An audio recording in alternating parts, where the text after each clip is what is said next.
എന്തൊരു തണുപ്പാടേ. ഹീറ്റർ ഇട്ടൂടെ?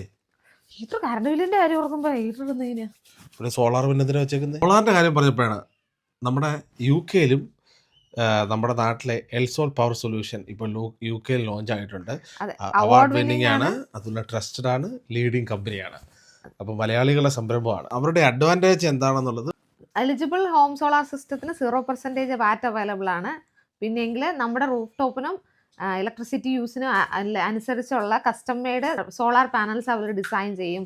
നമുക്ക് വേണമെങ്കിൽ EV ചാർജർ, ബാറ്ററി, മോണിറ്ററിംഗ് എല്ലാം അത് ആഡ് ചെയ്യാം. 10 ഇയർ ബാറ്ററി വാറന്റി കൊടുക്കുന്നുണ്ട് അവര്. 24/7 കസ്റ്റമർ സപ്പോർട്ട് അവൈലബിൾ ആണ്. ആഫ്റ്റർ ഇൻസ്റ്റലേഷൻ ആണെങ്കിലും നമുക്ക് അവരുടെ എല്ലാ രീതിയിലുള്ള സപ്പോർട്ടും അവർ പ്രൊവൈഡ് ചെയ്യുന്നുണ്ട്. സോളാർ വെക്കുന്നതിന്റെ മെയിൻ ബെനിഫിറ്റ് എന്ന് പറയുന്നത് നമ്മുടെ എക്കോ ഫ്രണ്ട്ലി ആണ്. പിന്നെ അതുപോലെ തന്നെ നമ്മുടെ മെയിനായിട്ട് നമ്മുടെ ലോ ഇലക്ട്രിസിറ്റി ബില്ല്, പിന്നെ നമ്മുടെ വീടുകൾക്കുണ്ടാവുന്ന നമ്മൾ റീമോർഗേജ് ചെയ്യുമ്പോൾ അല്ലെങ്കിൽ വാല്യൂ കൂടുന്നുണ്ട്.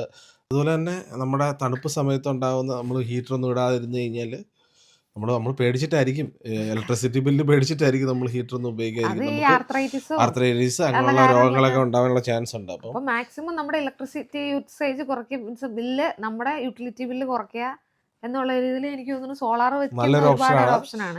കേരളത്തിലാണെങ്കിലും അവർ സബ്സിഡിയെ കുറിച്ചാണെങ്കിൽ നമ്മുടെ ലോണിനെ കുറിച്ചാണെങ്കിലും ഫുൾ സപ്പോർട്ട്, പ്ലാനിങ് ആണെങ്കിലും ഡിസൈനിങ് ആണെങ്കിലും എല്ലാം നല്ലൊരു സപ്പോർട്ടാണ് കേരളത്തിലും തരുന്നത്. അപ്പം ആർക്കെങ്കിലും അവിടെയോ ഇവിടെയോ സോളാർ വെക്കാൻ എന്തെങ്കിലും പ്ലാൻ ഉണ്ടെന്നുണ്ടെങ്കിൽ ഇവരെ കോൺടാക്ട് ചെയ്യുവാണെങ്കിൽ നമ്മൾ ഡീറ്റെയിൽസ് കൊടുത്തേക്കാം. അപ്പോൾ ആവശ്യമുള്ളവർ കോൺടാക്ട് ചെയ്യുക.